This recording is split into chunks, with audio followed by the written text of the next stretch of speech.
Guys, कैसे हैं आप सब। Welcome back to career in action. This is Shilpa Saroj. आज के वीडियो में ये जो है मैराथन क्लासेस हैं। तो जीके की सबसे बेस्ट क्लास है क्योंकि इसमें हम 100 मोस्ट इंपॉर्टेंट क्वेश्चन देखेंगे जो हर बार एग्जाम में पूछिए, कहीं ना कहीं एग्जाम में आया ही आया है। जिसमें एनसीएल, हेम ऑपरेटर, जितने भी भर्तियां निकालती है एनसीएल, जिसमें जीके और जीएस इंपॉर्टेंट है, तो उसमें आप ये वीडियो स्किप मत करिएगा। वीडियो को पूरा देखिएगा, बहुत ही आपको इंटरेस्टिंग लगेगा। क्वेश्चन इसी में से आते हैं। ओके, सो ये पहला पार्ट है। और भी ले आएंगे बहुत सारे, क्योंकि 100 क्वेश्चन ही इंपॉर्टेंट नहीं है, और भी हैं, लेकिन ये बहुत ही इंपॉर्टेंट क्वेश्चन है। 100 क्वेश्चन जो एग्जाम में आने ही है। ओके, ये तो आपको आना ही चाहिए, मतलब अगर आप जीके जीएस की बात करें तो। चलिए फिर स्टार्ट करते हैं वीडियो को, बिना देरी करते हुए शुरू करते हैं। देखिए, सबसे पहला क्वेश्चन है, the constitution of India was adopted in.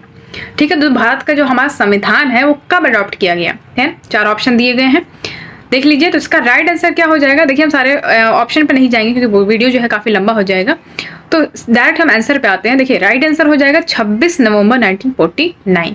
अब यहाँ पे क्या इंपॉर्टेंट है कि यहाँ पे बोल रहा है कि जो भारतीय संविधान है हमारा, वो कब अडॉप्ट किया गया। ठीक है, तो जब अडॉप्ट की बात आई कि हाँ कब अडॉप्ट किया गया, तो आप लगाएंगे 26 नवंबर 1949। रट लो, याद कर लो, दिमाग में बैठा लो। ठीक है, जैसे अडॉप्शन का नाम आया आप 26 नवंबर 1949 लगाएंगे। लेकिन यहाँ पे क्या इंपॉर्टेंट है कि 26 जनवरी 1950 भी कुछ लोग लगा के चले आएंगे। ठीक है, यहाँ देखा कि उन्होंने कॉन्स्टिट्यूशन ऑफ इंडिया की बात करी है। यहाँ पे समझिए कि कॉन्स्टिट्यूशन ऑफ इंडिया जो है हमारा बन के जब अडॉप्ट कर लिया गया तो 26 नवंबर 1949 को अडॉप्ट किया गया, लेकिन जब इफेक्ट में आया तब 26 जनवरी 1950 को इफेक्ट में आया, और तब जाके हमारा जो इंडिया है वो एक इंडिपेंडेंट गवर्नमेंट के तौर पे जाना जाने लगा, जिसको हम रिपब्लिक डे के नाम से मनाते हैं, यानी गणतंत्र दिवस हम मनाते हैं। उसके बाद 26 जनवरी को हम सेलिब्रेट करते हैं गणतंत्र दिवस पे। ओके, इंडिपेंडेंस डे 15 अगस्त। ओके, ये याद रखिएगा, दोनों के बीच में डिफरेंस तो इंपॉर्टेंट है, ये याद रखिएगा अडॉप्ट कब किया गया। अब बढ़ते हैं नेक्स्ट क्वेश्चन की तरफ। नेक्स्ट क्वेश्चन है, how many schedule of the constitution of India contain, यानी कि कितने शेड्यूल हैं संविधान के। देखिए, अगर आपको शेड्यूल के बारे में जानना है तो लिंक आपको ऊपर दिया हुआ, ये मैंने पहले कंप्लीट किया है। संविधान में कितने शेड्यूल हैं। ओके, तो चलिए फिर देख लेते हैं, राइट आंसर क्या हो जाएगा, डी। ओके, 12 शेड्यूल हैं भारतीय संविधान में। ओके, अब इसका एक ट्रिक है जो कि मैंने बताया है उस वीडियो में, आप उसको देख सकते हैं। बढ़ते हैं नेक्स्ट क्वेश्चन की तरफ। नेक्स्ट क्वेश्चन क्या है, in a nuclear reactor one of the following is used as a fuel. देखिए, न्यूक्लियर रिएक्टर की बात करें तो इसमें कह रहा है कि कौन सा फ्यूल में यूज किया जाता है, एज ए फ्यूल यूज किया जाता है उसको न्यूक्लियर रिएक्टर में। कोयला है, यूरेनियम है, रेडियम है, डीजल है। तो भैया बहुत इंपॉर्टेंट है यूरेनियम, बहुत ही भयानक है ये। न्यूक्लियर रिएक्टर में यूज किया जाता है इस फ्यूल को। ओके, बहुत ही मतलब एक तरीके से कहा जाए तो यूरेनियम की बात करें तो काफी ज्यादा एक्सप्लोसिव है। ओके, अब बढ़ते हैं क्वेश्चन नंबर 4 की तरफ। क्वेश्चन नंबर 4 है, the first Muslim ruler to introduce the system of price control. ठीक है, ऐसा कौन सा फर्स्ट मुस्लिम रूलर है जिसने प्राइस कंट्रोल का जो सिस्टम है उसको इंट्रोड्यूस किया था। तो और कोई नहीं भैया, ये वही है अलाउद्दीन खिलजी। पद्मावत मूवी आपने देखी होगी ना, तो वही है ये महाराज अलाउद्दीन खिलजी जी। ठीक है, तो ये इन्होंने प्राइस कंट्रोल मतलब कुछ सिस्टम जो है काफी अच्छा इन्होंने इंट्रोड्यूस किया है। कुछ था भी, ये बहुत देखा तो होगा ये मूवी में, कैसा खतरनाक टाइप का है ना। तो उस हिसाब से ये जो क्वेश्चन है ये यहाँ से पूछ सकता है। अलाउद्दीन खिलजी के बारे में काफी क्वेश्चंस आते हैं, प्राइस कंट्रोल हो गया या बहुत सारे सिस्टम है, मैंने अलग से वीडियो लेके आऊंगी उस पर। चलिए क्वेश्चन नंबर 5 देखते हैं। क्वेश्चन नंबर 5 क्या है, क्वेश्चन नंबर 5 है कि Tansen a great musician was in the court of. देखिए, अभी जल्दी में मैंने इस पे जो है ट्रिक डाला था कि अकबर के 9 रत्नास कौन है, तो उसमें से तानसेन भी हैं। ओके, तो यहाँ पे कह रहा है कि ग्रेट म्यूजिशियन है, तो वो किस कोर्ट के हैं। अगर आपने वो देखी होगी तो फटाक से आंसर भी लगा दोगे, तो अकबर के कोर्ट के। देखिए, यहाँ से क्वेश्चन एक आ गया। तो इस तरीके से जो है वीडियो को स्किप मत करिए, एक बार आप देख लीजिए, आपकी नजर में रहेगा तो चीजें ज्यादा क्लियर हो जाएंगे। ठीक है, यहाँ पे क्वेश्चन नंबर 6 है, who among the following attended all the 3 round table conference. अब यहाँ पे देखिए इंपॉर्टेंट क्या है कि 3 राउंड टेबल हुए थे। ठीक है, 3 राउंड टेबल कॉन्फ्रेंस हुए थे संविधान जब भारत स्वतंत्र नहीं हुआ था, तो उसके पहले जो है राउंड टेबल कॉन्फ्रेंस हुए थे। अगर आपको नहीं पता हिस्ट्री तो मैं शॉर्ट में बता दूं। ठीक है, तो उसमें क्या है कि गांधी जो थे, गांधी जी, तो उसमें वो जो है सिर्फ सेकंड राउंड टेबल में गए थे, बाकी जो फर्स्ट और थर्ड में नहीं गए थे। ठीक है, तो ये इंपॉर्टेंट है। तो यहाँ से बोल रहा है कि कौन जो थे तीनों में, यानी ऑल 3 राउंड टेबल कॉन्फ्रेंस में गए थे। तो डॉक्टर बी आर अम्बेडकर ये जो थे, ये तीनों राउंड टेबल कॉन्फ्रेंस में मतलब अटेंड किए थे एक तरीके से देखे तो।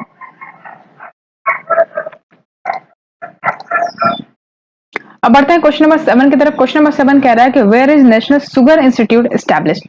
अब शुगर इंस्टीट्यूट कहाँ पे है। ठीक है, शुगर मतलब चीनी होता है, तो चीनी का जो इंस्टीट्यूट है, नेशनल इंस्टीट्यूट, वो कानपुर में है, याद रखिएगा, इंपॉर्टेंट है ये। ठीक है, क्वेश्चन नंबर 8 देखते हैं। क्वेश्चन नंबर 8 कह रहा है कि a national leader whose birthday is observe as a national education day on 11 November. भैया ऐसा कौन सा नेशनल लीडर है जिनका बर्थडे जो है वो नेशनल एजुकेशन डे के तौर पे ऑब्जर्व किया जाता है, जो कि 11 नवंबर को होता है। तो भैया और कोई नहीं, ये मौलाना अब्दुल कलाम आजाद हैं। याद रखिएगा, जेबी कृपलानी, राजीव गांधी, सरोजिनी नायडू। तो राजीव गांधी तो होंगे नहीं, जेबी कृपलानी आप लगाओगे ही नहीं, सरोजिनी नायडू आप एक बार सोचोगे तो नाइटिंगेल ऑफ क्या है ये, नाइटिंगेल ऑफ इंडिया। ओके, तो बचे आपका मौलाना अब्दुल कलाम आजाद, तो ये राइट आंसर हो जाएगा। तो इनका जो बर्थडे है उसको नेशनल एजुकेशन डे पे मनाया जाता है। बढ़ते हैं क्वेश्चन नंबर 9 की तरफ। क्वेश्चन नंबर 9 कहता है कि the Nagarjuna Sagar project is constructed on the river. अब जल्दी में ही देखिए, मैंने आपको रिवर प्रोजेक्ट समझाया था, तो रिवर प्रोजेक्ट्स में आपने अगर ध्यान से देखा होगा तो मैंने पहले ही बताया था कि नागार्जुन सागर नाम से ही लग रहा है कि भाई साउथ की मतलब नदी है, इस पे ये बना हुआ है। ठीक है, तो आप फटाफट लगा दोगे क्या, कृष्णा। ठीक है, नागार्जुन से मैंने बताया था, अर्जुन से आप कृष्णा याद रखिए तो आपको याद हो जाएगा। ठीक है, इस हिसाब से। अब बढ़ते हैं क्वेश्चन नंबर 10 की तरफ। तो यहाँ पे राइट आंसर जो मैंने बताया कृष्णा है। 10th पे बढ़ेंगे, बरमूदा ट्रायंगल लाइज इन। अब यहाँ पे क्वेश्चन ये इंपॉर्टेंट है क्योंकि यहाँ पे जो डायरेक्ट ऐसा क्वेश्चन पूछ लेता है कि बरमूदा ट्रायंगल कहाँ है। आपने सुना तो बहुत होगा कि भाई क्या रहस्यमयी बरमूदा ट्रायंगल क्या है, क्या है। तो चलिए मैं आपको एक मैपिंग के थ्रू समझा देती हूँ। मैप देखिए आप, बहुत इंटरेस्टिंग है, अच्छा लगेगा आपको जान के। चलिए दिखाते हैं आपको ट्रायंगल जो है कहाँ पे है। देखिए ये जो है पैसिफिक ओशन हो गया। ठीक है, यहाँ तक फैला हुआ है उल्टे साइड में। देखिए पृथ्वी गोल है, यहाँ पे फ्लैट मैंने बताया है, तो अगर गोल करेंगे तो ये पोर्शन और ये पोर्शन जो है मैच कर जाएगी। ठीक है, तो ये पैसिफिक ओशन हो गया, ये अटलांटिक ओशन हो गया, और आपका ये हमारा इंडियन ओशन है, और इधर जो है आर्कटिक ओशन है। तो कुल मिलाकर 5 ओशन है हमारे। ठीक है, सबसे बड़ा क्या है, पैसिफिक ओशन। सबसे गहरे की बात करें तो पैसिफिक ओशन सबसे गहरा है। अब बात करते हैं कि भैया ये है कहाँ पे, बरमूदा ट्रायंगल की बात करें तो देखिए बरमूदा ट्रायंगल की बात करें तो ये यहाँ पे एग्जिस्ट करता है। ये जो देख रहे हैं आप यहाँ पे, अब सर इसको डीपली समझिए कैसे। देखिए नीचे ये देख रहे हैं मैप, जो ये पोर्शन आप ऊपर देख रहे थे, ये जो पोर्शन, इस पोर्शन को हमने डीप करके ऐसा बनाया है नीचे। ठीक है, तो ये देखिए अटलांटिक ओशन है यहाँ पे आपका नॉर्थ अमेरिका, इधर नीचे साउथ अमेरिका। ठीक है, ये पोर्शन को मैंने बताया कि ये जो बरमूदा ट्रायंगल कैसे, देखिए यहाँ पे जो है फ्लोरिडा है और यहाँ पे प्यूर्टो रिको है। ठीक है, यहाँ बरमूदा, ये दो को मिला के बरमूदा ट्रायंगल यहाँ पे बनता है। यहाँ पे क्या होता है कि कोई भी एरोप्लेन या कोई भी प्लेन जो है यहाँ से अगर इसके ऊपर से क्रॉस होकर जाती है तो यहाँ पे जो है कोई भी सिग्नल नहीं मिलता है। यहाँ पे सारा जो पता नहीं कि मतलब यहाँ पे कुछ रहस्यमयी चीजें हैं, जो जैसे कोई भी सिग्नल्स नेटवर्क सब गायब हो जाते हैं यहाँ पे। तो यहाँ पे कोई चीजें हैं, कुछ यहाँ पे मैग्नेटिक का इफेक्ट है कि जो अपनी ओर खींचता है। तो जैसे कि आपका नॉर्थ में अगर नॉर्थ डायरेक्शन शो कर रहा है यह कंपास, तो उस जो है ये अपने तरीके से उल्टा साइड दिखाने लगती है, और ये जो है एक तरीके से कहा जाए कि मैग्नेटिक इशू की वजह से ये जो है अपनी तरफ खींचती है सारी चीजों को। तो कहते हैं कि यहाँ पे बहुत सारे इसके जो नीचे मतलब जो यहाँ पे समुंदर है, इसके नीचे काफी ज्यादा मतलब बहुत सारे शिप और क्या नाम है सब खो गए हैं। मतलब एयरक्राफ्ट की बात करें या एयरप्लेन्स की बात करें तो उसका भी यहीं पे जो है एलियंस रहते हैं, ऐसा कुछ मतलब अफवाहें हैं। तो फिलहाल हमें उतना समझना है कि भाई ये कहाँ पे है बरमूदा ट्रायंगल। ठीक है, तो ये लोकेशन याद रखिएगा आप, नॉर्थ अटलांटिक ओशन में। ठीक है, तो अभी हमको क्या देखना था कि हम देख रहे थे कि कहाँ पे है। तो देखिए एग्जाम में यहाँ क्या दिया हुआ है, तो बरमूदा ट्रायंगल लाइज इन, कहाँ पे लाइज करता है, तो आंसर क्या हो जाएगा, वेस्ट नॉर्थ अटलांटिक ओशन। ठीक है, वेस्ट नॉर्थ अटलांटिक ओशन। सबसे पहले तो आप ये जान लीजिए कि ये पैसिफिक ओशन में नहीं है, इंडियन ओशन में भी नहीं है, दो बचा आपके पास, नॉर्थ अटलांटिक ओशन और साउथ अटलांटिक ओशन। तो ये है वेस्ट नॉर्थ अटलांटिक ओशन में। कैसे देखते हैं, देखिए यहाँ पे ये ईस्ट हो गया, ठीक है, ये वेस्ट हो गया, ये नॉर्थ हो गया, ये साउथ हो गया। तो ईस्ट वेस्ट नॉर्थ साउथ। अब यहाँ पे बोल रहा है कि वेस्ट नॉर्थ ओशन है ना, यहाँ पे यही बोला ना, वेस्ट नॉर्थ अटलांटिक ओशन। तो हम देख रहे हैं कि ये ईस्ट है, ठीक है, ये वेस्ट है, ये नॉर्थ है और ये साउथ है। तो यहाँ पे देखिए ये पोर्शन हमको देखना है अटलांटिक ओशन। अब अटलांटिक ओशन में यहाँ पे आपका बरमूदा ट्रायंगल है, तो ये पोर्शन में आया ना ये, तो ईस्ट इधर हो गया, वेस्ट इधर हो गया, नॉर्थ इधर हो गया, साउथ इधर हो गया। तो वेस्ट और नॉर्थ, तो ये वेस्ट और नॉर्थ पोर्शन में आपका बरमूदा ट्रायंगल है। ठीक है, तो इस तरीके से यहाँ पे क्या हो गया, अगर हम बात करें तो वेस्ट नॉर्थ अटलांटिक ओशन में ये लाई करता है। ठीक है, नेक्स्ट क्वेश्चन की तरफ। नेक्स्ट क्वेश्चन है विच of the following is India's first nuclear powered submarine launch on 26 जुलाई 2009।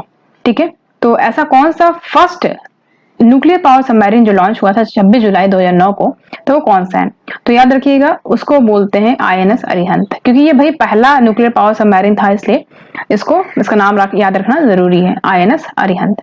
बढ़ते हैं क्वेश्चन नंबर 13 की तरफ। क्वेश्चन नंबर 13 कह रहा है कि speed of light will be minimum while passing through तो भैया 4 ऑप्शन दिए हैं आपके पास, ग्लास, वैक्यूम, वाटर और एयर।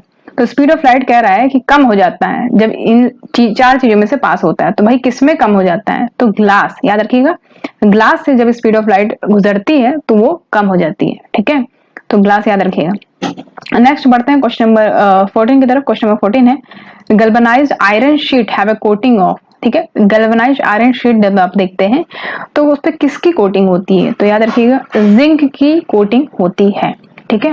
देखा होगा कि आपने आयरन देखा होगा ना, तो उस पे जो जंग लग जाता है तो उसको गैल्वेनाइज किया जाता है, मतलब पॉलिश किया जाता है, तो उसकी आयरन शीट जो होती है उस पर कोटिंग होती है। किसकी कोटिंग होती है? जिंक की कोटिंग होती है, ये याद रखिएगा, इंपॉर्टेंट है। बढ़ते हैं क्वेश्चन नंबर 15 की तरफ। क्वेश्चन नंबर 15 है, IBRD is also known as, ठीक है, आईबीआरडी को क्या बोलते हैं? तो देखिए आईबीआरडी को बोलते हैं वर्ल्ड बैंक, ठीक है, इंपॉर्टेंट है, याद रखिएगा, ठीक है, आईबीआरडी को वर्ल्ड बैंक बोलते हैं। बढ़ते हैं क्वेश्चन नंबर 16 की तरफ। 16 है, the Gupta king who assumed the title of Vikram Aditya was, देखिए ये बहुत इंपॉर्टेंट क्वेश्चन है, कि इंपॉर्टेंट इसलिए है क्योंकि देखिए ये गुप्ता किंग, गुप्ता डायनेस्टी की बात करता है, तो गुप्ता किंग जो थे विक्रम आदित्य, उन्होंने किस टाइटल को एज्यूम किया था जब गद्दी पे बैठे थे? तो याद रखिएगा चंद्रगुप्त सेकंड, ठीक है, इन्हीं को बोलते हैं विक्रमादित्य। तो चंद्रगुप्त सेकंड ही विक्रमादित्य है, उन्होंने एक टाइटल एज्यूम किया था जिसका नाम है चंद्रगुप्त सेकंड, ओके। बढ़ते हैं क्वेश्चन नंबर 17 की तरफ। क्वेश्चन नंबर 17 कहता है कि part 4 of the constitution of India deals with, देखिए अब भाई अब आप लक्ष्मीकांत उठाएंगे नहीं इंडियन पॉलिटी पढ़ने के लिए, क्योंकि नॉर्मल मतलब जितना आप लूसेंट उठाओगे है ना, अरिहंत उठाओगे, तो उसमें चीजें दी हुई हैं तो उसको रटना पड़ेगा आपको, तो बार बार पढ़ने से याद हो जाएगा आपको। देखिए हमारा पार्ट की बात करें तो हमारे संविधान में 22 पार्ट है, ठीक है, 22 पार्ट है, तो 22 पार्ट में से पार्ट 4 जो है, ये पार्ट 4 दिया है, तो पार्ट 4 में क्या आएगा? देखिए मैंने सारा पार्ट बताया आपको, अगर पार्ट देखना आपको तो ऊपर लिंक दिया है, इस पे आप देख सकते हो, ठीक है, शॉर्ट में। तो देखिए पहले पार्ट की बात करें तो यूनियन एंड स्टेट है, सेकंड में सिटीजनशिप है, थर्ड में फंडामेंटल राइट्स है, फोर्थ में आपका क्या है ये बताना आपको। तो याद रखिएगा डीपीएसपी है, यानी directive principle of state policy, बहुत ही इंपॉर्टेंट है ये। क्वेश्चन आपसे यहाँ से एक और पूछ सकता है कि बोल सकता है कि डीपीएसपी जो है कौन से कंट्री से लिया गया है, तो आप लगाओगे आयरलैंड, ठीक है, यहाँ से कंफर्म हो गया क्वेश्चन, ये इंपॉर्टेंट है, आएगा। बढ़ते हैं क्वेश्चन नंबर 18 की तरफ। क्वेश्चन नंबर 18 कहता है कि which emits the following country of European Union has not adopted the single currency euro, कह रहा है कि इसमें से इस कंट्रियों में से कौन जो है कंट्री ऐसा है जो यूरोपियन यूनियन का जो सिंगल करेंसी है यूरो उसको अपनाया नहीं है। तो भाई वो और कोई नहीं, वो यूके है, यानी यूनाइटेड किंगडम, ठीक है, यूनाइटेड किंगडम जिसको ब्रिटेन बोलते हैं। चलिए बढ़ते हैं क्वेश्चन नंबर 19 की तरफ। क्वेश्चन नंबर 19 कह रहा है कि permanent member of UN security council are, तो कौन कौन से मेंबर हैं जो यूएन के परमानेंट मेंबर हैं, उनकी जो सिक्योरिटी काउंसिल है उसके परमानेंट मेंबर कौन है, ये तो रट लीजिए, इंपॉर्टेंट है ये, ठीक है। तो कौन कौन से? यूएसए, यूके, फ्रांस, रशिया और चाइना, इंपॉर्टेंट है, याद रखिएगा। इसमें परमानेंट मेंबर इंडिया नहीं, इंडिया मत लगा दीजिएगा, ठीक है। बढ़ते हैं क्वेश्चन नंबर 20 की तरफ। क्वेश्चन नंबर 20 कह रहा है the author of book my country my life, बहुत इंपॉर्टेंट है ये, ठीक है, बहुत इंपॉर्टेंट है, समझ लीजिए एग्जाम में आएगा ही। तो माई कंट्री माई लाइफ के जो ऑथर हैं वो कौन है? लाल कृष्ण आडवाणी जी, ठीक है। सुनील गावस्कर क्रिकेटर हैं तो ये क्रिकेट के बारे में बताएंगे, ठीक है, तो ये हो नहीं सकता। दिलीप कुमार, जसवंत सिंह, इनका कोई कनेक्शन है इससे? तो नहीं होगा। लाल कृष्ण आडवाणी जो है इनका जो होगा माई कंट्री माई लाइफ, ठीक है, बहुत बड़े पॉलिटिशियन, इनके बारे में तो क्या ही कहें। बढ़ते हैं क्वेश्चन नंबर 21 की तरफ। क्वेश्चन नंबर 21 है partition of Bengal was revoked by the British government in the year, partition of Bengal को जो है स्टॉप कर दिया गया था ब्रिटिश गवर्नमेंट के द्वारा किस साल? तो याद रखिएगा 1911 में जो है इसको मतलब स्टॉप कर दिया गया था, ठीक है। अब पार्टीशन कब हुआ था बंगाल का? तो याद रखिएगा 1905 में, ठीक है, इंपॉर्टेंट है, ये भी क्वेश्चन आता है। चलिए बढ़ते हैं क्वेश्चन नंबर 22 की तरफ। 22 कहता है कि the first talkie film in India was, देखिए फर्स्ट जो बोलने वाली मूवी जो है वो कौन सी है? तो ये क्वेश्चन में आता है, इंपॉर्टेंट है, तो आप लगाओगे आला मारा, ठीक है, तो बी जो है राइट आंसर हो जाएगा, आला मारा, जो फर्स्ट टॉकी फिल्म जो है इंडिया की बनी थी। बढ़ते हैं क्वेश्चन नंबर 23 की तरफ। क्वेश्चन नंबर 23 कहता है कि blue revolution is related to, blue revolution किससे रिलेटेड है? स्पेस रिसर्च, नो, इरिगेशन, नहीं, तो बचा आपका फिशरीज, ठीक है, ड्रिंकिंग वाटर भी लगा देंगे कुछ लोग ग्रीन ब्लू देख के, ठीक है, तो फिशरीज से, मत्स्य पालन से है ब्लू रेवोल्यूशन, ठीक है। बढ़ते हैं क्वेश्चन नंबर 24 पे। 24 है India has the maximum foreign trade with, India का जो मैक्सिमम फॉरेन ट्रेड है वो किस देश से है? तो जापान, जर्मनी, यूएसए और यूके। क्या आंसर है? Right, USA. ठीक है, यानी अमेरिका से जो है ज्यादा इंडिया का फॉरेन ट्रेड ज्यादा है। बढ़ते हैं क्वेश्चन नंबर 25 की तरफ। क्वेश्चन नंबर 25 है the most urbanised country in the world. तो most urbanised country in the world कौन है?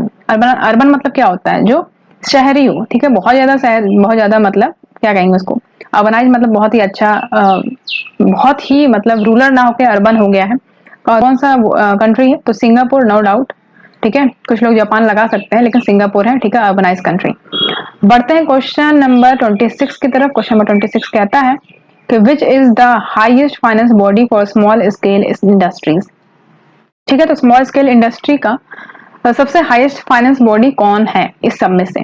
तो आंसर क्या हो जाएगा आपका? सिडबी। ठीक है, सिडबी जो है ये आपका स्मॉल स्केल इंडस्ट्री का हाईएस्ट फाइनेंस बॉडी है। ठीक है, इसका फुल फॉर्म की बात करें तो small scale industry development bank of India. ठीक है, बढ़ते हैं क्वेश्चन नंबर 27 की तरफ। क्वेश्चन नंबर 27 है what is the new name of the old region SIAM.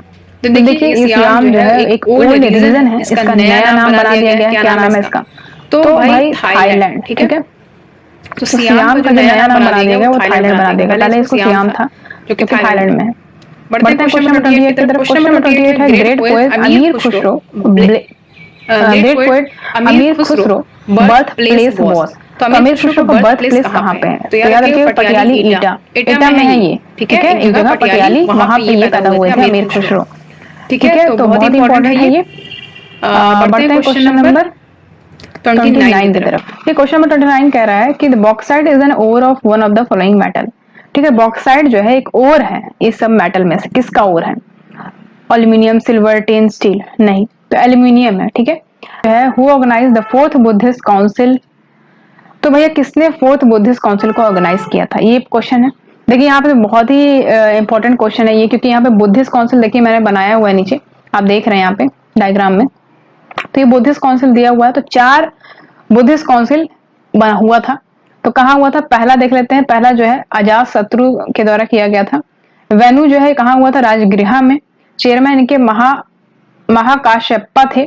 483 BC है। ठीक है, ईयर ज्यादा इंपॉर्टेंट नहीं, बस आप ये देख लो कि 483 से लेकर 72 बीसी तक ये हुआ था। इस काल में हुआ था, एक अंदाजा होना चाहिए आपको।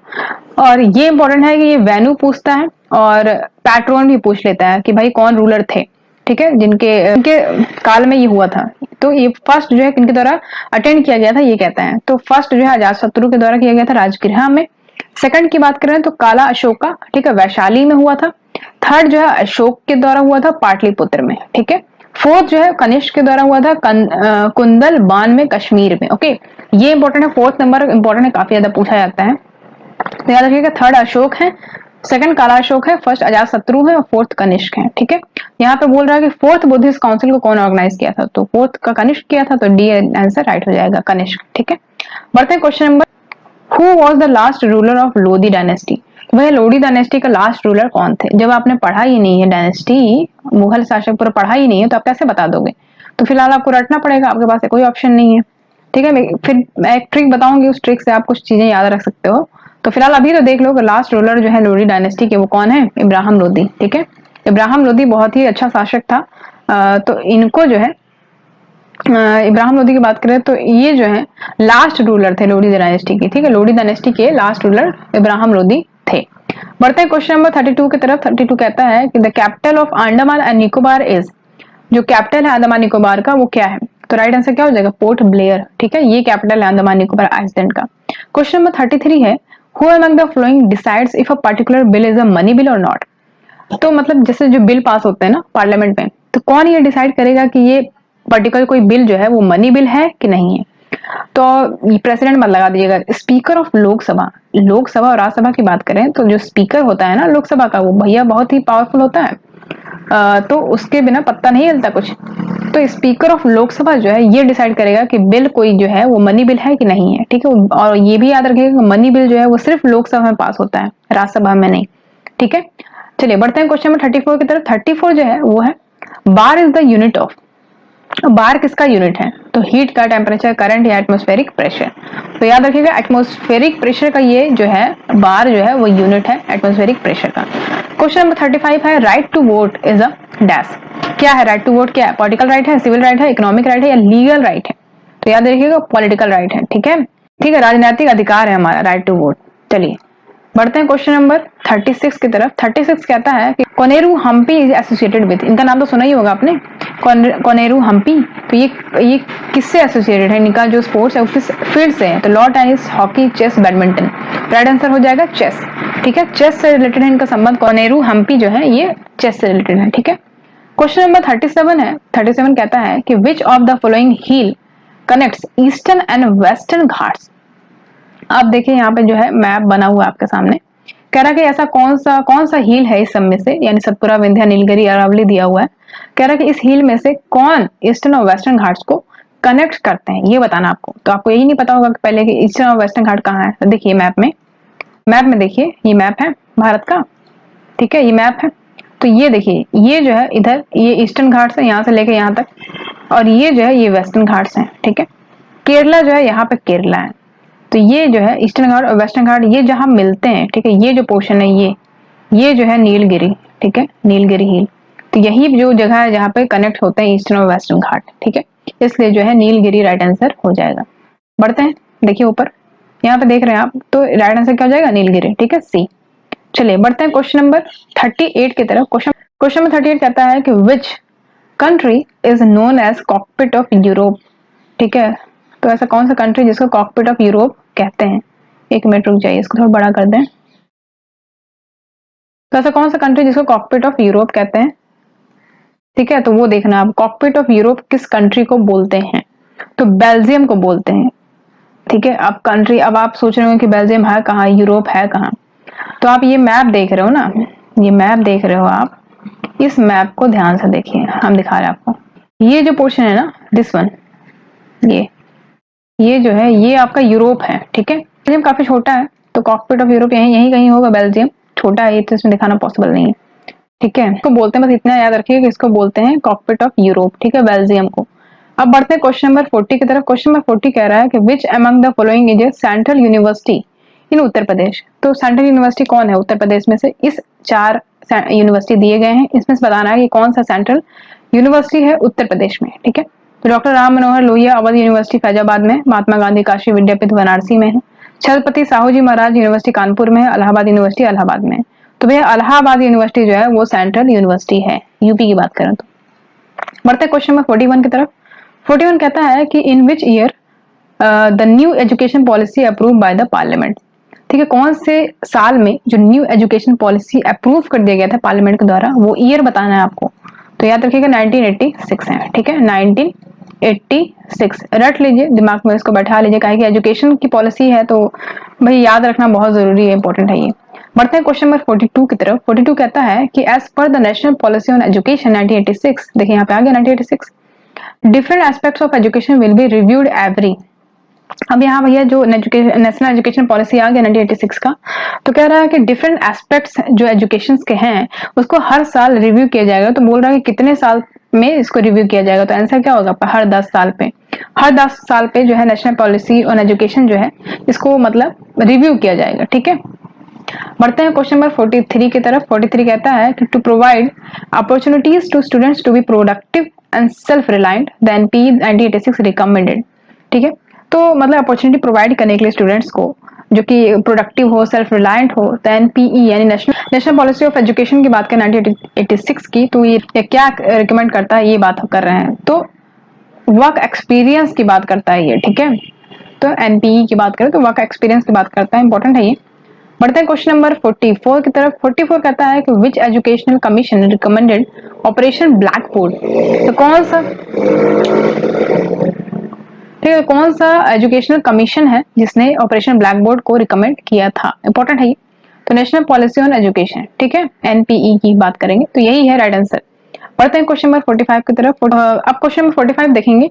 The national policy on education was revised in the year. तो नेशनल पॉलिसी जो है एजुकेशन का कब रिवाइज किया गया, तो 1992 में, ठीक है।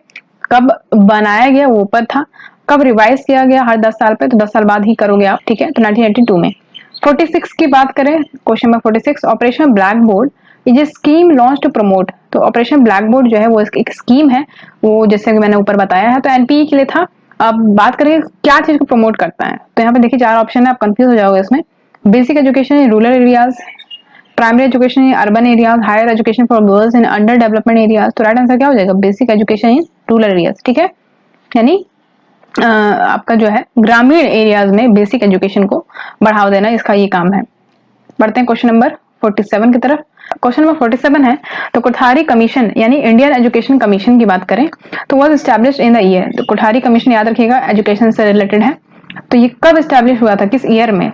राइट आंसर क्या हो जाएगा? 1964 में। ठीक है, तो कोठारी कमीशन जो एस्टैब्लिश किया गया किस ईयर में? 1964 में। याद रखिएगा इसने जो अपनी रिपोर्ट जो है वो सबमिट किया 1966 में। तो 1966 मत लगा दीजिएगा यहाँ पे। अगर बोले मतलब रिपोर्ट कब सबमिट की तब आप लगाओगे 1966। अगर बोले कब एस्टैब्लिश हुआ कोठारी कमीशन तब आप लगाओगे 1964। बढ़ते हैं क्वेश्चन नंबर 48 की तरफ। क्वेश्चन नंबर 48 है, the other name of secondary education commission is. Secondary education commission का कोई अलग भी नाम है क्या? बिल्कुल है, मुदालियर कमीशन। ठीक है, सेकेंडरी एजुकेशन कमीशन। अब आप सोचेंगे कि एजुकेशन कमीशन के तो अभी मैंने कोठारी कमीशन बताया, तो ये जो राइट आंसर नहीं है, क्योंकि यहाँ पे सेकेंडरी एजुकेशन कमीशन की बात हो रही है। ठीक है, तो इसका राइट आंसर हो जाएगा मुदालियर कमीशन। बढ़ते हैं क्वेश्चन नंबर 49 की तरफ। 49 है, क्वेश्चन 49 है, द कोठारी कमीशन रिकमेंडेड, क्या रिकमेंड करता है? एजुकेशन एंड प्रोडक्टिविटी, बिल्कुल। Social and national integration, social moral and spiritual values, तो भैया सब लगा दो। ठीक है, तो फोर्थ जो है राइट आंसर हो जाएगा, सारा ही रिकमेंड करता है। बढ़ते हैं क्वेश्चन नंबर 50 की तरफ। 50 है, विच of the following is the largest peninsula in the world. ठीक है, तो कह रहा है कि लार्जेस्ट पेनिनसुला क्या है भैया वर्ल्ड में, ये बताना आपको। ठीक है, तो नीचे आप देख रहे हो मैप में, यहाँ पे बोल रहा है कि अरेबियन पेनिनसुला जो है वो लार्जेस्ट पेनिनसुला है। अब आप सोच रहे हो कि ये अरेबियन पेनिनसुला है कहाँ, बता तो दिए, लेकिन अब देखेंगे कैसे? तो ये देखिए, ये मैप है आपके सामने। ठीक है, इसे मैं दिखाती हूँ आपको, और थोड़ा बड़ा कर देते हैं इसको। देखिए यहाँ पे देख रहे हैं आप, ये जो पोर्शन है ना, ये वाला, ये जो है ये आपका अरेबियन पेनिनसुला है, ये सबसे बड़ा पेनिनसुला है ओके पूरे वर्ल्ड में। चलिए बढ़ते हैं क्वेश्चन नंबर नेक्स्ट की तरफ। नेक्स्ट क्वेश्चन है, बढ़ते हैं क्वेश्चन नंबर 51 की तरफ। It is a constitutional requirement that the parliament shall meet at least.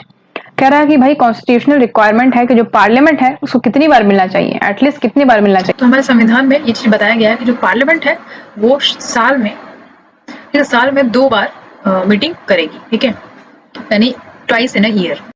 Question number 52 की तरफ। क्वेश्चन 52 कहता है कि under the constitution of India the official language of the union. कह रहा है कि संविधान के अंतर्गत जो हमारा ऑफिशियल लैंग्वेज है, मतलब यूनियन का यानी संघ का जो ऑफिशियल लैंग्वेज है वो क्या है? तो राइट आंसर क्या हो जाएगा? हिंदी इन देवनागरी स्क्रिप्ट। हिंदी इंग्लिश मत लगा दीजिएगा। ठीक है, देवनागरी स्क्रिप्ट में जो है हमारा ऑफिशियल लैंग्वेज है यूनियन का, हिंदी इन देवनागरी स्क्रिप्ट। बढ़ते हैं 53 क्वेश्चन नंबर पे। क्वेश्चन नंबर 53 है, Indian who played a very important role in world communist movement.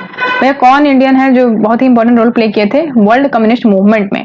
तो बेझिझक एमएन रॉय हैं ये। ठीक है, ये राइट आंसर हो जाएगा इसका, याद कर लीजिए, रट लीजिए। राइट टू एजुकेशन इमैनेट्स फ्रॉम, जो राइट टू एजुकेशन है वो कहाँ से निकला है, किस आर्टिकल में ये है, ये बताना। संविधान में आर्टिकल्स हैं, ये तो पता होगा आपको, नहीं पता तो बता दें कि हमारे 600 प्लस जो है आर्टिकल हैं, लेकिन जो मतलब ऑफिशियल है, जो स्टेबल है, वो 295 आर्टिकल है। ठीक है, तो उस आर्टिकल में कौन से आर्टिकल में राइट टू एजुकेशन की बात होती है, ये बताना आपको। राइट आंसर क्या हो जाएगा? Right to life and personal liberty under article 21। ठीक है, 21 के ए में जो है बात करता है राइट टू एजुकेशन की बात करता है। ठीक है, तो आप लगाओगे right to life and personal liberty under article 21। Okay, बढ़ते हैं क्वेश्चन नंबर 55 की तरफ। 55 है, the first women secretary general of SAARC is from which country. ठीक है, तो जो फर्स्ट वुमेन सेक्रेटरी जनरल है सार्क की, वो कौन से कंट्री से थी? क्योंकि वो फर्स्ट वुमेन सेक्रेटरी जनरल थी, तो मालदीव से थी। अब नाम याद करना जरूरी नहीं है, बस देश याद रख लीजिए, नाम हम पूछेंगे तो इतना कौन याद रखता है। तो भैया मालदीव्स जो है, मालदीव्स की जो वुमेन सेक्रेटरी थी, इंडिया मत लगा दीजिएगा। ठीक है, बढ़ते हैं क्वेश्चन नंबर 56 की तरफ। 56 जो है वो है, who is the chairperson of NITI Aayog. NITI Aayog का चेयरपर्सन कौन होता है? तो भाई नरेंद्र मोदी होते हैं, हमारे प्राइम मिनिस्टर होते हैं। ठीक है, बढ़ते हैं 57 की तरफ। 57 कहता है, which among the following Mughal emperor was also known as Roshan Akhtar. भैया कौन से मुगल एम्परर हैं जो जिनको रोशन अख्तर से भी जाना जाता था? ये थोड़ा इंपॉर्टेंट है, ये थोड़ा अलग क्वेश्चन है। तो मोहम्मद शाह, एक तो नाम है इन लोग का अलग अलग ऐसे रहता सेम सेम, अहमद शाह, जहांदर शाह, शाह आलम। तो मोहम्मद शाह जो है वो रोशन अख्तर इनको नाम से जाना जाता था। बढ़ते हैं क्वेश्चन नंबर 58 की तरफ। 58 है, first women prime minister in the world was from, जो फर्स्ट वुमेन प्राइम मिनिस्टर थी पूरे वर्ल्ड की वो कौन से देश से थी, तो आपको बताना है। ठीक है, तो राइट आंसर क्या हो जाएगा, श्रीलंका। ठीक है, ये गलत यहाँ चूज हो गया, इंडिया नहीं होगा, श्रीलंका है। ठीक है, फर्स्ट वुमेन प्राइम मिनिस्टर जो है वर्ल्ड की पूरी, वो कहां से थी, श्रीलंका से, पूरे वर्ल्ड की। बढ़ते हैं क्वेश्चन नंबर 59 की तरफ। The widow remarriage act was drafted bye, अब भैया बहुत ही इंपॉर्टेंट क्वेश्चन है ये, समझो तो हम कहें नोट कर लीजिए कहीं, तो क्या क्या आपको याद रहे। अब देखिए यहाँ पे क्या है कि ड्राफ्टेड लिखा है, विडो रीमैरिज एक्ट को ड्राफ्ट किसने किया, तो याद रखिएगा लॉर्ड डलहौजी ने इसको ड्राफ्ट किया था और पास किया गया था लॉर्ड कैनिंग के द्वारा। ठीक है, आगे क्वेश्चन आएगा वो देखेंगे अभी हम। बढ़ते हैं क्वेश्चन नंबर 60 की तरफ। क्वेश्चन नंबर 60 कहता है कि the fourth Buddhist council was held at, अब देखिए ये क्वेश्चन मैंने आपको ऊपर बताया था, बुद्धिस्ट काउंसिल 4 बुद्धिस्ट काउंसिल हुए हैं, कहाँ कहाँ हुए हैं ये बताया था मैंने आपको। तो यहाँ कह रहा है कि फोर्थ नंबर वाला कहाँ हुआ था, तो कुंदा लवाना में हुआ था, कश्मीर में। ठीक है, ये बताया था आपको, तो कुंदा लवाना कश्मीर आप लगाएंगे राइट आंसर। अब बढ़ते हैं क्वेश्चन नंबर 61 की तरफ। 61 कहता है कि whose teaching inspired the French revolution, तो भाई फ्रेंच रेवोल्यूशन किसके टीचिंग ने इंस्पायर्ड किया था, तो रूसो। ठीक है, रूसो जो है राइट आंसर हो जाएगा, प्लेटो मत लगा दीजिएगा। अब बढ़ते हैं क्वेश्चन नंबर 62 की तरफ। क्वेश्चन नंबर 62 कहता है कि the main occupation of the people of Indus valley civilisation was, तो भैया जो मेन ऑक्यूपेशन था इंडस वैली सिविलाइजेशन, यानी जो उधर मोहनजोदड़ो वो सब थे ना, तो उन सब कह रहा है कि इंडस वैली सिविलाइजेशन के जो पीपल्स थे उनका मेन ऑक्यूपेशन क्या था, मेन कारोबार जो था वो क्या था, तो एग्रीकल्चर था। ठीक है, सॉरी यहाँ पे जो है गलत चूज हो गया, यहाँ पे एग्रीकल्चर होगा राइट आंसर। ठीक है, एग्रीकल्चर मेन ऑक्यूपेशन था वो एग्रीकल्चर था। ठीक है, बढ़ते हैं क्वेश्चन नंबर 63 की तरफ। 63 कहता है कि अथर्ववाना वेदा हैज इट्स ब्राह्मण बुक। ठीक है, अथर्ववाना वेदा की बात करें तो उसका वो ब्राह्मण बुक है, उसका क्या नाम है, तो गोपथ जो है वो अथर्ववेदा का ब्राह्मण बुक है, उसका नाम है गोपथ। ठीक है, अतर सपथ सातपथ पंच विमर्श दिया हुआ है, गोपथ लगाएंगे आप राइट आंसर। नेक्स्ट है 64, the widow remarriage act was passed by, अब देखिए यहाँ मैंने बताया था आपको किसके द्वारा पास किया गया, तो फटाक से आप लगा दोगे लॉर्ड कैनिंग। ठीक है, डलहौजी यहाँ दिया हुआ आपको कंफ्यूज करने के लिए, तो इन्होंने जो है इसको ड्राफ्ट तैयार किया था। ठीक है, पास किया था लॉर्ड कैनिंग ने। बढ़ते हैं क्वेश्चन नंबर 65 की तरफ। 65 कहता है कि who among the following was not an exponent of भक्ति मूवमेंट, कह रहा है कि भैया इसमें से कौन है जो भैया भक्ति मूवमेंट में शामिल नहीं थे, तो नानक थे बिल्कुल, रामानंदा भी थे, कबीर भी थे, लेकिन शंकराचार्य नहीं थे। ठीक है, तो राइट आंसर क्या हो जाएगा, शंकराचार्य। ठीक है, नॉट बोला यहाँ पे, कौन थे कौन नहीं थे ये बिल्कुल देखना आपको जरूरी है खोल के, ये नहीं कि बस खाली देख लिया हाँ भक्ति मूवमेंट लिखा है फटाक से लगा दिया हम आंसर, तो इस तरीके से गलत हो जाता है। बिल्कुल आप चौकन्ने रहें, देखें क्या क्वेश्चन पूछ रहा है, नॉट है कि यस है क्या है। अब देखिए यहाँ पे क्वेश्चन पूछ रहा है कि which of the following has the oldest rocks in the India, अब कह रहा है कि यहाँ पे सबसे ओल्डेस्ट रॉक्स जो इंडिया का है वो कौन सी जगह पे पाया जाता है, कहाँ पे, शिवालिक है, हिमालय, अरावली है, सतपुरा रेंज। ठीक है, कौन से रेंज पे, तो राइट आंसर हो जाएगा अरावली। जहां बोले कि ओल्डेस्ट रॉक बताइए इंडिया का, तो आप फटाक से आपके दिमाग में अरावली आना चाहिए। चलिए आपको नहीं भी याद आ रहा है, अब आप मान लीजिए अरावली आप याद कर भी लिए, तो आप सोचेंगे कि अरावली को डिपिक्ट कैसे करें मैप में, तो देखिए यहाँ पे जो है मैंने एक ट्रिक बताया था, गरहद। तो देखिए ये है अरावली रेंज, तो ये है हमारा भैया भारत का मैप। ठीक है, तो कितने स्टेट को कवर करती है, तो ये क्वेश्चन है हमारा, तो भैया 4 स्टेट को। ठीक, अब इसका ट्रिक क्या है, ट्रिक है इसका गरहद। ठीक है, इंपॉर्टेंट है, याद रखिएगा। दिख रहा है कि गरहद जो है ट्रिक है वो, तो गरहद में हम जी लेंगे। ठीक है, जी आर एच और डी, यहाँ पे ए साइलेंट है। ठीक है, तो गरहद में क्या होगा, गुजरात, राजस्थान, हरियाणा और दिल्ली। कैसे देखेंगे मैप में, ये देखिए मैप है आपके सामने भारत का, यहाँ पे देख रहे हैं आप। सो यहाँ पे देखिए ये पोर्शन हो गया राजस्थान, ये हो गया गुजरात। ठीक है, ये छोटा सा यहाँ पे दिल्ली है और ये यहाँ पे आपका क्या है, हरियाणा, ये पोर्शन जो है वो हरियाणा। तो जो ये आपका अरावली रेंज है वो ऐसे होके यूं इस तरीके से फैला हुआ है, ये है आपका अरावली रेंज। तो किस किस को छूते हुए निकलता है, तो गुजरात, राजस्थान, हरियाणा और दिल्ली, यानी 4 स्टेट है जो अरावली रेंज जो है कवर करती है 4 स्टेट को। तो आपसे क्वेश्चन यहाँ से कंफर्म हो गया भैया आना है। तो आपसे ये भी पूछ सकता है कौन सा स्टेट जो कवर नहीं करती है, तो इसमें ऑप्शन दे सकता है। तो आपको पता है जब 4 ही स्टेट कवर करती है तो बाकी जो रॉन्ग होगा, तो ये राइट आंसर हो गया। ओके, बढ़ते हैं क्वेश्चन नंबर 67 की तरफ। क्वेश्चन नंबर 67 कहता है कि which of the following is the largest single source of the government earning from tax revenue. ये बहुत इंपॉर्टेंट है, एग्जाम इकोनॉमी से क्वेश्चन ये आता है कह रहा है कि जो गवर्नमेंट का इकोनॉमी है, जो मतलब गवर्नमेंट का जो अर्निंग है, हमारे टैक्स जो है मिलते हैं, उसी से तो गवर्नमेंट का अर्निंग होता है। तो कह रहा है कि लार्जेस्ट सिंगल सोर्स क्या है गवर्नमेंट का अर्निंग का, अगर हम मतलब टैक्स रेवेन्यू की बात करें तो एक्साइज ड्यूटी से ये कमाते हैं। ठीक है, तो फटक से आप एक्साइज ड्यूटी लगा दोगी। बढ़ते हैं क्वेश्चन नंबर 68 की तरफ। क्वेश्चन नंबर 68 कहता है कि लखनऊ कांग्रेस सेशन 1916। देखिए 1916 की बात आए तो फटाक से आप लखनऊ सेशन लगाओगे। ठीक है, तो लखनऊ जो सेशन हुआ था कांग्रेस का वो 1916 में हुआ था। और किसके द्वारा ये प्रेसाइडेड, मतलब किसके द्वारा, यहाँ के प्रेसिडेंट कौन थे, तो किसके द्वारा किया गया था, तो अंबिका चरण मजूमदार। ठीक है, ये राइट आंसर हो जाएगा।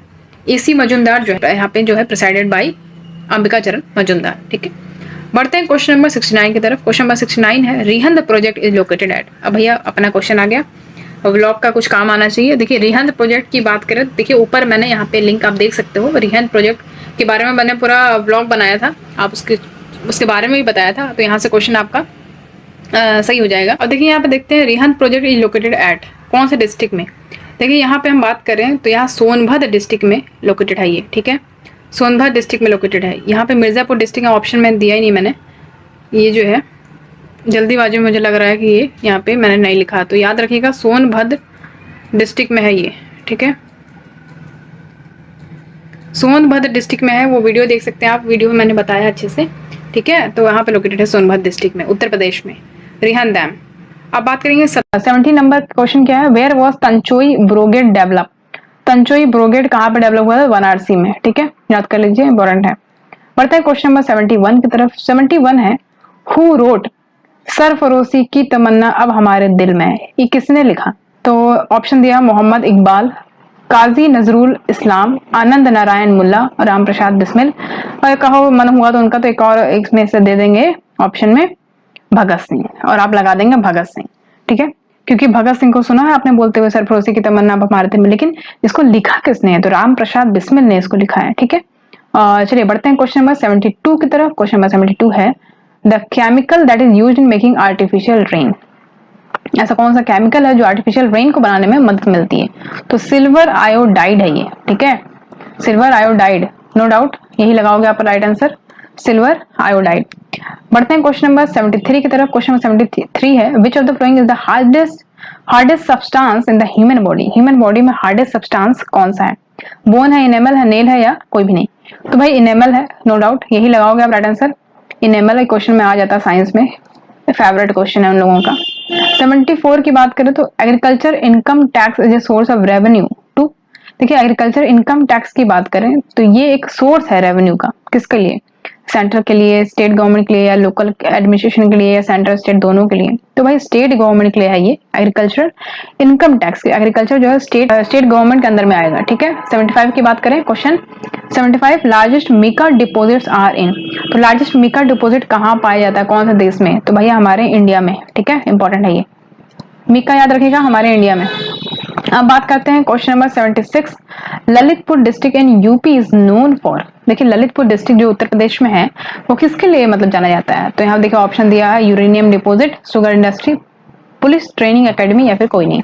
यूरेनियम डिपोजिट के लिए ये बहुत जाना जाता है ललितपुर डिस्ट्रिक्ट। अब क्वेश्चन नंबर 77 है विच of the flowing ocean has the shape of English alphabet S. तो कह रहा है कि भैया कौन सा ऐसा ओशन है जिसका शेप जो है वो इंग्लिश अल्फाबेट एस की तरह बना हुआ है। तो आपको मैं दिखा दूं जरा मैप में, एक मिनट रुकिए। ठीक है, मैप में रुक जाइए, दिखा देते हैं आपको। ये देखिए ये मैप देख रहे हैं आप। ठीक है, ये मैप है, इस मैप में देखिए कौन सा कह रहा है कि जो ओशन है वो एस का शेप बनाता है। तो यहाँ अटलांटिक ओशन है, यहाँ से यहाँ तक फैला हुआ अटलांटिक ओशन, ये देखिए एस बना रहा है। ठीक है, तो कौन सा हो गया, अटलांटिक ओशन। अब बढ़ते आ जाते हैं अपने क्वेश्चन पे। तो हमारा जो राइट आंसर क्या हो जाएगा, देखिए यहाँ पे एस जो बनाता है वो कौन सा है, अटलांटिक ओशन। ठीक है, बढ़ते हैं क्वेश्चन नंबर 78 की तरफ। क्वेश्चन नंबर 78 है who was the constitutional adviser to constituent assembly in framing of the Indian constitution. जो हमारा भारतीय संविधान है उसका जो कॉन्स्टिट्यूएंट असेंबली बना था उसके कॉन्स्टिट्यूशनल एडवाइजर कौन है, तो बहुत ही इंपॉर्टेंट है, लोग इसमें बी आर अम्बेडकर भी ठोक देंगे। तो ये राइट आंसर नहीं है, गलत मत करिएगा। ठीक है, सर बी एन राव जो है वो राइट आंसर है, और रट लीजिए या जो करना जो कर लीजिए, लेकिन ये बी एन राव याद रखिएगा। ठीक है, कॉन्स्टिट्यूशनल एडवाइजर कौन है, बी एन राव। अब बोलता है कि भारत फादर ऑफ कॉन्स्टिट्यूशन कौन है, फादर ऑफ इंडियन कॉन्स्टिट्यूशन, तब आप लगाओगे बी आर अम्बेडकर। ठीक है, अब बात करेंगे 79 के। क्वेश्चन नंबर 79 कह रहा है कि WPI is used as an acronym for. WPI का फुल फॉर्म क्या है? तो होलसेल प्राइस इंडेक्स, ठीक है, और कुछ मत लगा दीजिएगा, होलसेल प्राइस इंडिकेटर ये सब मत लगा दीजिएगा, होलसेल प्राइस इंडेक्स जो है इसका राइट आंसर हो जाएगा। अच्छा, यहाँ पे एक और चीज बता दूं आपको, एक CPI भी बोलता है, ठीक है, ये तो WPI हो गया, CPI क्या है? तो होगा कंज्यूमर प्राइस इंडेक्स, ठीक है, यहाँ पे होलसेल प्राइस इंडेक्स, यहाँ पे कंज्यूमर प्राइस इंडेक्स। अब बात करते हैं क्वेश्चन नंबर नेक्स्ट 80 है। क्वेश्चन नंबर 80 है, the first president of the Republic of India. तो भैया हमारे फर्स्ट प्रेसिडेंट कौन थे रिपब्लिक ऑफ इंडिया के, यानी भारतीय मतलब जो हमारा देश समय मतलब आजाद हो गया तो उसके फर्स्ट प्रेसिडेंट जो थे वो डॉक्टर राजेंद्र प्रसाद थे, ठीक है, याद रखिएगा, इंपॉर्टेंट है। बढ़ते हैं क्वेश्चन नंबर 81 की तरफ। 81 कहता है कि the foundation for the Vijayanagar city and kingdom was laid by. ये बहुत इंपॉर्टेंट क्वेश्चन है, ये मतलब आना है ये, ठीक है, हिस्ट्री से। तो कह रहा है कि विजयनगर सिटी जो है उसका किंगडम, सिटी और किंगडम दोनों ही किसके द्वारा फाउंड किया गया था? तो इनके जो फाउंडर है वो हरिहर बुक्का, ठीक है, हरिहर एंड बुक्का, नाम से ऐसा है जो आपको दिमाग में बैठ जाएगा एक बार पढ़ोगे तो हरिहर एंड बुक्का जो है इनके द्वारा जो ये विजयनगर सिटी और किंगडम जो है फाउंड किया गया था। बढ़ते हैं आगे। विच वेदा हैज 10 मंडल्स, 1028 सक्ता एंड 10,580 ऋचास, ठीक है। अब ये क्या है भैया? 10 मंडल, तो भैया और कोई नहीं, ये ऋग वेदा ही है, ठीक है, ऋग वेदा के अंदर 10 मंडल पाए जाते हैं। तो एक क्वेश्चन ऐसे भी पूछता है कि बताइए ऋग वेद में कितने मंडल हैं, तो आप 10 लगाओगे। तो ये सब नहीं पूछता है, ये दोनों सक्ता और ये ऋचास, बट ये इंपॉर्टेंट है, मंडल्स 10 मंडल होते हैं, ये पूछता है। बढ़ते हैं क्वेश्चन नंबर 83 की तरफ। 83 कहता है कि the first to start a joint stock company to trade with India were the. तो सबसे पहला जो जॉइंट स्टॉक कंपनी जो थी, जो सबसे पहली जॉइंट स्टॉक कंपनी थी जो ट्रेड करना चाहती थी इंडिया से, किसने ट्रेड स्टार्ट किया? तो भैया डच है वो, ठीक है, पोर्तुगीज मत लगा दीजिएगा, तो डच थी, ठीक है। बढ़ते हैं क्वेश्चन नंबर 84 की तरफ। 84 कहता है sea route in India was discovered by. तो सी रूट जो इंडिया में था उसको किसने खोजा? Vasco da Gama. ये महाराज जो है वास्को ड गामा ने सी रूट खोज लिया इंडिया में, ठीक है, और यहाँ से फिर इन्होंने ट्रेड रेड और पता नहीं अपना क्या क्या जो डिस्कवर शुरू कर दिया। तो ये कब किया? 1498 में। ये डेट बहुत ही इंपॉर्टेंट है, याद रखिएगा, एग्जाम में ऐसे भी पूछता है कि बताइए कब खोजा, तो 1498 आपको आता होगा तो पता, नहीं तो कोई बातें नहीं है, गलत करेंगे आप। 1498 राइट आंसर है, याद रखिएगा। अब बढ़ते हैं क्वेश्चन नंबर 85 की तरफ। 85 कहता है the founder of the first Afghan rule in India. तो फर्स्ट अफगान रूल के जो फाउंडर है वो कौन थे? ठीक है, तो बहलोल लोदी, ठीक है, यहाँ लूल लिखा है, यहाँ पे लोल होगा, बहलोल लोदी, ठीक है, गलत हो गया टाइपिंग में। तो first of the founder of first Afghan rule in India. तो पहली बार जो इंडिया में, तो इतने सारे लोग आए थे ना, जिसका मन वो आ रहा है लूट के जा रहा है, तो जो अफगान लोग आए थे तो उसमें जो फाउंडर थे, पहला अफगान रूलर जो था वो बहलोल लोदी था, ठीक है। बढ़ते हैं क्वेश्चन नंबर आगे 86 की तरफ। 86 कहता है कि in which language were the Sangam classic written. अब यहाँ पे देखिए किस लैंग्वेज में संगम का जो क्लासिक्स है वो लिखा गया है। तो यहाँ पे चारों ही साउथ के लिखे हुए हैं लैंग्वेज, लेकिन आपको तमिल याद रखना है, तमिल लैंग्वेज में संगम क्लासिक्स जो लिखे गए हैं, ठीक है, तमिल। बढ़ते हैं क्वेश्चन नंबर 87 की तरफ। कहता है कि article 1 of the constitution says that India, that is Bharat, shall be a dash, ठीक है। तो कह रहा है कि देखिए मैंने आपको बताया ना, आर्टिकल है 295 आर्टिकल, 295 आर्टिकल है। तो उस आर्टिकल में पहला आर्टिकल जो है संविधान का, उसमें ये कहा गया है कि जो भारत है, जो इंडिया है, जिसको भारत बोलते हैं, वो राज्यों का संघ है, ठीक है, तो यानी यूनियन ऑफ स्टेट्स, फेडरेशन नहीं है, कॉन्फेडरेशन नहीं है, यूनियन फेडरल यूनियन भी नहीं है, तो बचा आपका union of states. Right answer हो गया, राज्यों का संघ है हमारा भारत, ठीक है, इंडिया और भारत दो नाम से बोला गया है। क्वेश्चन नंबर 89 है कि which of the following article incorporated with international peace and security. तो भैया कौन से आर्टिकल में इंटरनेशनल पीस और सिक्योरिटी की बात करता है? तो आर्टिकल 51, बिना सोचे समझे 51 लगा दीजिए फटाक से, जहां बोले कि इंटरनेशनल पीस एंड सिक्योरिटी, तो आर्टिकल 51 में मेंशन नहीं है, ठीक है। 25 में होगा नहीं, 29 में होगा नहीं, 44 में भी नहीं होगा, क्योंकि इस तीनों में अलग अलग चीजें बताई गई हैं। अब बढ़ते हैं क्वेश्चन नंबर 90 की तरफ, ठीक है। क्वेश्चन नंबर 19 कहता है कि who India has been describe as. बिल्कुल जैसे मैंने बताया आपको, यूनियन ऑफ स्टेट है, फेडरेशन ऑफ स्टेट लिखा है, कॉन्फेडरेशन ऑफ स्टेट लिखा है, सेंट्रलाइजेशन ऑफ स्टेट है, कुछ लोग ये भी लगा देंगे, कुछ लोग ये भी लगा देंगे, तो ये नहीं है, गलत है सारे। यूनियन ऑफ स्टेट, इंडिया जो है राज्यों का संघ है, हमारे संविधान में लिखा गया है। बढ़ते हैं आगे क्वेश्चन नंबर 91 की तरफ। क्वेश्चन नंबर 91 कहता है कि which article is describe in the constitutional deliberation as soul of heart of the constitution. बहुत ही इंपॉर्टेंट क्वेश्चन है भाई ये, जो हमारे बी आर अम्बेडकर, बाबा भीमराव अम्बेडकर ने कहा कि भाई आर्टिकल 32 जो है वो सूल and heart of the constitution है, क्योंकि आर्टिकल 32 को ये कहा गया कि भाई ये जो है ये हमारे जो राइट्स हैं उसके लिए हम सुप्रीम कोर्ट तक भी जा सकते हैं। ठीक है, इसको कहा गया है राइट टू कॉन्स्टिट्यूशनल रेमेडीज। ठीक है, ये इंपॉर्टेंट याद रखिएगा। क्वेश्चन नंबर 92 है, how long did the constituent assembly take to finally pass the constitution. तो कॉन्स्टिट्यूशन असेंबली को कितना समय लगा संविधान को पास करने में। ठीक है, ये क्वेश्चन है। तो राइट आंसर हो जाएगा 3 साल। कब से? 9 दिसंबर 1946 से लेके जो 3 साल लगा। ठीक है, तो इसका जो एग्जैक्ट डेट मैं बताऊं आपको तो है 2 साल। ठीक है, 2 साल 12 महीना और 18 दिन, ये डेट है टोटल इसका। ठीक है, तो ये इसको डायरेक्ट मतलब 3 साल मान लिया गया है, अब इतना कौन याद रखे। तो लेकिन कहीं कहीं ये भी पूछता है कि 2 साल 12 महीना 18 दिन। ठीक है, इस तरीके से। चलिए बढ़ते हैं क्वेश्चन नंबर 92 की तरफ। क्वेश्चन नंबर 92 कहता है कि Britishers call the first war of Indian independence as. जो मतलब ब्रिटिशर्स थे, मतलब जो अंग्रेज थे, उन्होंने first war of Indian independence को क्या कहा? Sepoy mutiny. सिपॉय म्यूटनी कहा। ठीक है, तो आपने देखा होगा कि मंगल पांडे ने जो विद्रोह किया था 1857 का रिवोल्ट में, तो इसीलिए सबसे पहला जो वॉर है वहीं से शुरू हुआ। तो उसको उन्होंने कहा कि भाई सिपॉय म्यूटनी। ठीक है, सिपॉय जो था वो सिपॉय था ना, तो म्यूटनी वहां से स्टार्ट हुआ था, इसलिए। बढ़ते हैं क्वेश्चन नंबर 94 की तरफ। क्वेश्चन नंबर 94 है, इन which case Supreme Court declared that preamble is an integral part of the Constitution। अब आप देखिए इस तरीके से क्वेश्चन है, आपको थोड़ा, अगर आपने पॉलिटी नहीं पढ़ी अच्छे से डीपली तो फिलहाल नहीं पढ़ा होगा कोई, लेकिन इस चीज को समझ लीजिए कि जो गया था, देखिए बहुत सारे केस होते हैं। ठीक है, मतलब जो वकील होता है उसके नाम से केस बन जाता है, जैसे केशवानंद भारती केस, ठीक है, मेनका गांधी केस, AK गोपालन case, Kerala education bill case, इस तरीके से। तो यहाँ पे सुप्रीम कोर्ट क्या अपना डिसीजन सुनाती है वो फाइनल हो जाता है। सुप्रीम कोर्ट ने इसी चारों केस में से किसी एक में केस में कहा कि भैया प्रियम्बल जो है हमारा संविधान का जो प्रियम्बल है वो इंटीग्रल पार्ट है संविधान का। ठीक है, तो ये कहा, तो किस केस में कहा? तो केशवानंद भारती केस में कहा। ठीक है, और ये भी याद रखिएगा कि केशवानंद भारती केस जो है सबसे लंबी बेंच इसको बैठाई गई थी, 13 जज बैठे थे इसमें। ठीक है, तो ये याद रखिएगा, इंपॉर्टेंट है ये। क्वेश्चन नंबर 95 देखिए, क्वेश्चन नंबर 95 जो है वो है, विच कॉमेंट्स अपीयर्स एवरी 76 ईयर्स।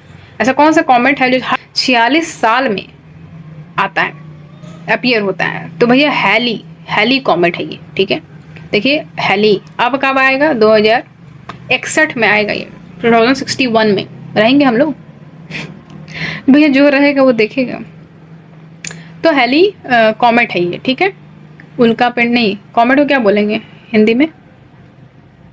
चलिए ठीक है, देख लीजिए आप लोग कॉमेट को क्या बोलते हैं। मेट्रियोर को तो उल्का पिंड बोलते हैं, तो हैली कॉमेट को क्या बोलते हैं।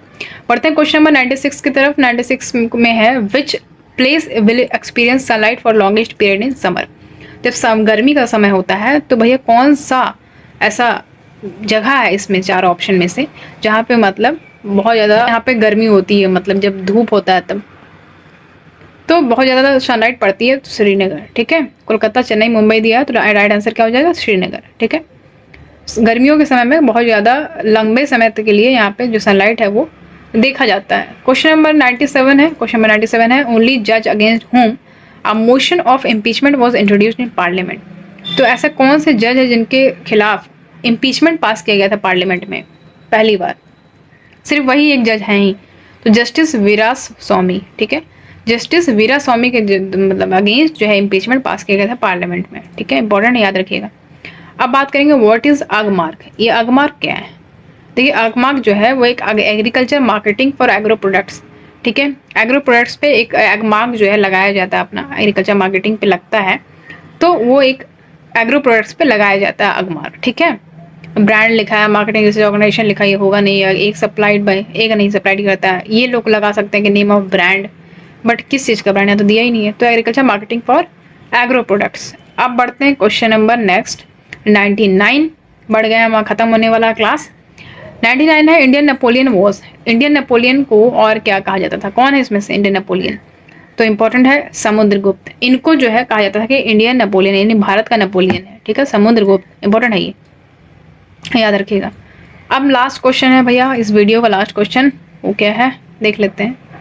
The civil services in India was established by, बहुत इंपॉर्टेंट है। तो भारत में जो सिविल सर्विसेज जो है ना, तो उसको किसने एस्टैब्लिश किया, किसके द्वारा एस्टैब्लिश किया गया था? लॉर्ड रिपन के द्वारा। ठीक है, ये सब बहुत बड़े बड़े हस्ती हैं, काबिल इंसान, ये सब जो है एस्टैब्लिश किए थे सिविल सर्विसेज को, लॉर्ड रिपन। ठीक है, चलिए students, thank you so much for watching. So यहाँ पे जो है वीडियो ख़त्म होता है। आई होप आपको समझ में आया होगा। ये है 100 मोस्ट इंपॉर्टेंट क्वेश्चन, और जीके कंसर्न में बोलूँ तो काफ़ी इंपॉर्टेंट है ये सब, तो मतलब दिमाग में आपको आना चाहिए, ये चीज़ होनी चाहिए। तो इस तरीके से हम नेक्स्ट वीडियो लाते रहेंगे। आई होप आपको समझ में आया होगा। कोई प्रॉब्लम हो इससे रिलेटेड तो आप कमेंट बॉक्स में कमेंट कर सकते हैं। आप मुझे इंस्टाग्राम और फेसबुक पे जुड़ सकते हैं, और हमें टेलीग्राम पे ज़रूर फॉलो करें। टेलीग्राम पे आपको सारे पीडीएफ्स मिल जाएंगे। ओके, जो भी आपको बुक्स चाहिए या कोई भी मटेरियल चाहिए आप वहाँ पे कमेंट कर सकते हैं, आपको वहाँ पे अवेलेबल हो जाएगा। ठीक है, सारे पीडीएफ्स। चलिए फिर मिलते हैं अगले वीडियो में। आज के लिए इतना ही। Thank you so much for watching.